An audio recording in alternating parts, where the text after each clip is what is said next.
ಕೆಮ್ಮು ನೆಗಡಿ ಜ್ವರ ಏನೇ ಬರಲಿ ನಾವು ಫಸ್ಟ್ ಹೋಗೋದೇನು ಎಲ್ಲಿಗೆ ಹೋಗ್ತೀವಿ ವೈದ್ಯರ ಹತ್ರ ಹೋಗ್ತೀವಾ ಇಲ್ಲ ನಮಗೆ ಗೊತ್ತಿರುವಂತಹ ಮನೆ ಮದ್ದನ್ನು ಮಾಡ್ತೀವಿ ಆಮೇಲೆ ಏನು ಮಾಡ್ತೀವಿ ಒಂದು ಮೆಡಿಕಲ್ ಶಾಪ್ಗೆ ಹೋಗ್ತೀವಿ ನಂಗೆ ಜ್ವರ ಇದೆ ಕೆಮ್ಮಿದೆ ನೆಗಡಿ ಇದೆ ಇಷ್ಟು ದಿನದಿಂದ ಅಷ್ಟು ದಿನದಿಂದ ಅಂತ ಹೇಳಿಬಿಟ್ಟು ಅವ್ರ ಹತ್ರನೇ ಒಂದು ಸಿರಪ್ಪು ಮಾತ್ರೆನೋ ಮತ್ತೊಂದು ತೊಗೊಂಡು ಬಂದು ತೊಗೊಳ್ತೀವಿ ಕುಡಿತೀವಿ ಅದು ನಾವು ಮಾಡುವಂತಹ ಶತಮೂರ್ಖತನ ಅಂತ ನಮಗೆ ಗೊತ್ತಿದ್ದೂ ಕೂಡ ನಾವು ಅದನ್ನೇ ಮಾಡ್ಕೊಂಡು ಬರ್ತೀವಿ ಯಾವಾಗ ಅದಕ್ಕೂ ವಾಸಿ ಆಗಲ್ವೋ ಆಮೇಲೆ ಡಾಕ್ಟರ್ ಹತ್ರ ಹೋಗ್ತೀವಿ ಡಾಕ್ಟ್ರು ಪ್ರಿಸ್ಕ್ರೈಬ್ ಮಾಡಿದಂತಹ ಮೆಡಿಸಿನನ್ನು ತಗೊಳ್ತೀವಿ ಆದರೆ ವಿಪರ್ಯಾಸ ಅಂದರೆ ಇದೇ ಪ್ರೋಸೆಸ್ಸನ್ನು ನಾವು ಮಕ್ಕಳಿಗೂ ಕೂಡ ಮಾಡ್ತೀವಿ ಪುಟ್ಟ ಮಕ್ಕಳಿಗೂ ಕೂಡ ಇದನ್ನೇ ಮಾಡ್ತೀವಿ ಅಂತಂದರೆ ನಿಜಕ್ಕೂ ಹಾಗಾದರೆ ನಮಗೆಲ್ಲ ಗೊತ್ತಿದ್ದು ಎಜುಕೇಟೆಡ್ ಆದಂತಹ ನಾವುಗಳೇ ನಮ್ಮ ಮಕ್ಕಳಿಗೆ ವಿಷ ಹಾಕ್ತಾ ಇದ್ದೀವ ಅನ್ನೋ ಪ್ರಶ್ನೆ ಎದುರಾಗ್ತಾ ಇದೆ ಇದೆಲ್ಲದಕ್ಕೂ ಕಾರಣ ಯಾಕೆ ನಾನು ಈ ವಿಷಯ ಹೇಳ್ತಾ ಇದ್ದೀನಿ ಅಂತಂದರೆ ನಿಮಗೆ ಗೊತ್ತಿದೆ ಕೆಮ್ಮಿನ ಸಿರಪ್ ಇದೀಗ ಸಾವಿನ ಸಿರಪ್ ಆಗ್ತಾ ಇದೆಯಾ ಅಂತ ಕಾಫ್ ಸಿರಪ್ ಕುಡಿದು ಸಾವನ್ನಪ್ಪುವವರ ಸಂಖ್ಯೆ ಹೆಚ್ಚಾಗ್ತಾ ಇದೆ ಇದೇನು ಇವತ್ತು ನಿನ್ನೆ ನಡೀತಾ ಇರುವಂತಹ ಘಟನೆ ಅಲ್ಲ ಸಾವಾಗಿದೆ ಅಂದಿದ ತಕ್ಷಣ ದೊಡ್ಡ ಸುದ್ದಿ ಆಗ್ತಾ ಇದೆ ಎಲ್ರಿಗೂ ಗೊತ್ತಾಗ್ತಾ ಇದೆ ಅಯ್ಯೋ ಇದು ಕೆಮ್ಮಿನ ಸಿರಪ್ ಕೊಟ್ಬಿಟ್ರೆ ಸತ್ತೋಗ್ತಾರೆ ಅಲ್ಲ ಇದು ಹೇಳದೆ ಕೇಳದೆ ಪ್ರಿಸ್ಕ್ರಿಪ್ಷನ್ ಇಲ್ಲದೆ ಎಷ್ಟೋ ಜನ ಇವತ್ತಿಗೂ ಕೂಡ ಮೆಡಿಕಲ್ ಶಾಪ್ಗಳಿಗೆ ಹೋಗ್ತಾರೆ ಕಾಫ್ ಸಿರಪ್ ತೊಗೊಂಡು ಬರ್ತಾರೆ ಮಕ್ಕಳಿಗೆ ಕುಡಿಸ್ತಾರೆ ಅದು ವಿಷ ಅಂತ ಗೊತ್ತಿದ್ರೂ ಕೂಡ ಅದೇ ಕೆಲಸವನ್ನು ಮಾಡ್ತಾ ಇದ್ದಾರೆ ಆದರೆ ಮತ್ತೊಂದು ವಿಪರ್ಯಾಸ ಮತ್ತೊಂದು ಆ್ಯಂಗಲ್ ಏನು ಅಂತಂದರೆ ವೈದ್ಯರ ಸಲಹೆಯ ಮೇರೆಗೆ ಕೊಟ್ಟಂತಹ ಕಾಫ್ ಸಿರಪ್ ಕೂಡ ಪ್ರಾಣ ತೆಗೆಯತ್ತಾ ಹಾಗಾದರೆ ಕಾಫ್ ಸಿರಪ್ ಬಗ್ಗೆ ನಿಮಗೆ ಎಷ್ಟು ಗೊತ್ತು ಪ್ರತಿದಿನ ಯಾವೆಲ್ಲ ಪೋಷಕರು ನೀವು ಕೆಮ್ಮಂತು ಅಂದಿದ ತಕ್ಷಣ ಸಿರಪ್ ಕುಡಿತೀರೋ ಮಕ್ಕಳಿಗೆ ಮೆಡಿಕಲ್ ಶಾಪಿಂದ ತಂದು ಸಿರಪ್ ಕುಡಿಸ್ತಿರೋ ಅದರ ಜೊತೆಗೆ ವೈದ್ಯರ ಸಲಹೆಯ ಮೇರೆಗೂ ಕೂಡ ಕುಡಿಸುವಂತಹ ಸಿರಪ್ ಎಷ್ಟು ಡೇಂಜರ್ ಅನ್ನೋದನ್ನ ಇವತ್ತು ಈ ಕಾರ್ಯಕ್ರಮದಲ್ಲಿ ನಿಮ್ಮ ಮುಂದೆ ಇಡ್ತಾ ಹೋಗ್ತೀವಿ ಇದೇ ಹೊತ್ತಿನ ವಿಶೇಷ ಸಾವಿನ ಸಿರಪ್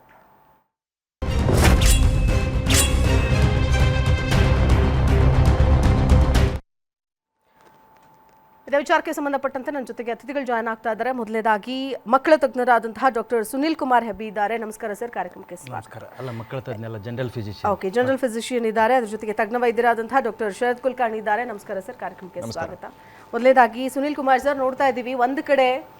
ಮಕ್ಕಳು ಅಂತ ಅಂದಾಗ ಎಷ್ಟು ಮುತುವರ್ಜಿ ವಹಿಸ್ತೀವಿ ನಾವು ಒಂದು ಜ್ವರ ಬಂತು ಒಂದು ನೆಗಡಿ ಆಯ್ತು ಒಂದು ಕೆಮ್ಮಾಯ್ತು ಅಂತಂದ್ರೆ ಮಕ್ಕಳಿಗಿಂತ ಹೆಚ್ಚು ವಿಲವಿಲ ಅನ್ನೋದು ಪೋಷಕರ ಹೃದಯ ಅದರಲ್ಲೂ ಪುಟ್ಟ ಮಕ್ಕಳಿಗೆ ಏನಾದರೂ ಆಯ್ತು ಅಂತಂದ್ರೆ ಸಹಿಸ್ಕೊಳ್ಳೋದಕ್ಕಾಗಲ್ಲ ಇಷ್ಟೆಲ್ಲ ಕಾಳಜಿ ವಹಿಸುವಂತಹ ನಾವು ಅವರ ಆರೋಗ್ಯ ಮೆಡಿಸಿನ್ ಅಂತ ಬಂದಾಗ ಯಾಕೆ ಈ ಮಟ್ಟಿಗಿನ ನಿರ್ಲಕ್ಷ್ಯ ಈ ಸಿರಪ್ಗಳು ಸಾವಿನ ಸಿರಪ್ ಆಗೋದಕ್ಕೆ ಏನು ಕಾರಣ ಏನು ಹೇಳ್ತೀರಿ ಇಲ್ಲ ಇಲ್ಲಿ ಏನಂದರೆ ಮೇಜರ್ ಆಗಿ ಇದು ಈಗ ನಡೀತಾ ಇರೋಂಥದ್ದು ಕೋಲ್ಡ್ ಡ್ರಿಪ್ ಅಂತ ಒಂದು ಆ್ಯಂಟಿ ಕೋಲ್ಡ್ ಸಿರಪ್ಪು ಕಾಫ್ ಸಿರಪ್ ಅದು ಅದರಲ್ಲಿ ಏನೋ ಡೈಇಥಿಲೈನ್ ಗ್ಲೈಕಾಲ್ ಅಂತ ಒಂದು ಕಂಟೆಂಟ್ ಇದೆ ಅಂತ ಇವಾಗ ಗೊತ್ತಾಗಿರೋಂಥದ್ದು ಅದನ್ನು ಇಂಡಸ್ಟ್ರಿಯಲ್ ಸಾಲ್ವೆಂಟಲ್ಲಿ ಪೇಂಟಲ್ಲಿ ಯೂಸ್ ಮಾಡೋವಂಥ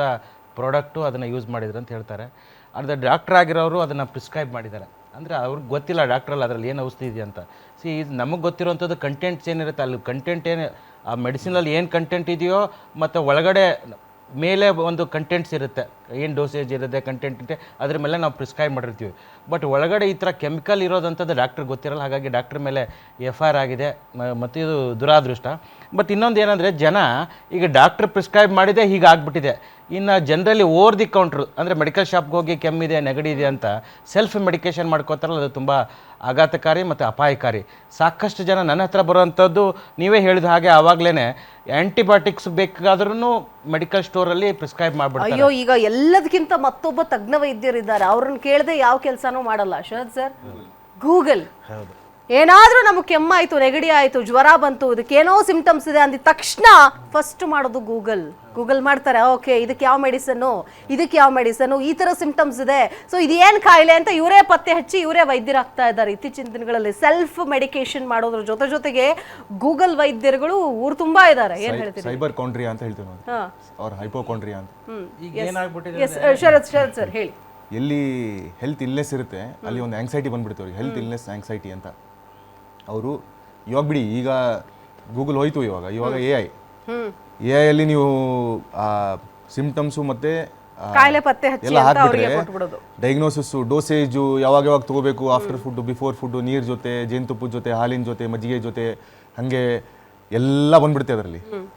ರೆಸ್ಪಾನ್ಸಿಬಿಲಿಟಿ ತಗೊಳ್ಳೋರು ಯಾರು ಇಲ್ಲ ಆಮೇಲೆ ಕರೆಕ್ಟ್ ಸೊ ಈಗ ಹಂಗೂ ಇದೆ ಸೊ ಅದೊಂದು ಕಂಡೀಷನ್ ಆ್ಯಕ್ಚುಲಿ ತುಂಬ ಜನರಿಗೆ ಆಗ್ತಿರುವಂಥದ್ದು ಸೊ ನಾವು ಕೂಡ ಕ್ಲಿನಿಕಲ್ಲಿ ಎಕ್ಸ್ಪ್ಲೇನ್ ಮಾಡುವಾಗ ಹೇಳಿದರೆ ಮತ್ತೆ ಹೋಗ್ಬಿಟ್ಟು ಅವ್ರು ರಿಸರ್ಚ್ ಮಾಡ್ತಾರೆ, ಬೇಡ ಅನ್ನೋದಲ್ಲ, ದಟ್ ಇಸ್ ಕನ್ಸ್ಯೂಮರ್ ರೈಟ್, ಮಾಡಲಿ. ಬಟ್ ಅದನ್ನು ಅವರು ತಮ್ಮ ಹೆಲ್ತ್ ಇಲ್ನೆಸ್ಸಿಗೆ ಜಾಸ್ತಿ ಆಂಗ್ಸೈಟಿ ತಂದು ಕೊಡೋದಾದರೆ ಅದನ್ನ ಮಾಡ್ಲಿಕ್ಕೆ ಹೋಗಬಾರ್ದು. ಇದು ತುಂಬ ಕೆಟ್ಟದ್ದು, ಇದನ್ನ ಮಾಡ್ಲಿಕ್ಕೆ ಹೋಗಬಾರ್ದು. ಸೊ ಈ ರೀತಿ ನಾವು ಮಾಡ್ತಾ ಹೋದ್ವಿ ಅಂತ ಹೇಳಿದರೆ ರೆಸ್ಪಾನ್ಸಿಬಿಲಿಟಿ ಯಾರ್ದು ಅಂತ ಹೇಳಿಕ್ಕಾಗಲ್ಲ. ಕರೆಕ್ಟ್. ಒಂದು ಇಲ್ಲಿ ರೆಸ್ಪಾನ್ಸಿಬಿಲಿಟಿ ಯಾರ್ದು ಅಂತ, ಎರಡನೇದು ಅವ್ರದ್ದೇ ಹೌದೋ ಅಲ್ವೋ ಅಂತ. ಈಗ ಸರ್ ಹೇಳ್ತಿದ್ರು ಮೇಲ್ಗಡೆ CPM ಇದೆ, ಫಿನೈಲೆಫ್ರಿನ್ ಇದೆ, ಪ್ಯಾರಾಸಿಟಮಾಲ್ ಇದೆ. ಈ ರೀತಿ ಕಂಟೆಂಟ್ಸ್ ಇರೋದು ಆ ಕೋಲ್ಡ್ ರಿಫ್ ಅನ್ನುವಂಥ ಸಿರಪ್ ಅಂತ ಇರುವಂಥ ಕಂಟೆಂಟ್ಸು ಸಾವಿರಾರು ಇದೆ ಮಾರ್ಕೆಟಲ್ಲಿ. ಎಲ್ಲ ಕೋಲ್ಡಿಗೂ ಅದನ್ನೇ ಕೊಡುವಂಥದ್ದು, ಎಲ್ಲ ಕಾಫಿಗೂ ಅದನ್ನೇ ಕೊಡುವಂಥದ್ದು,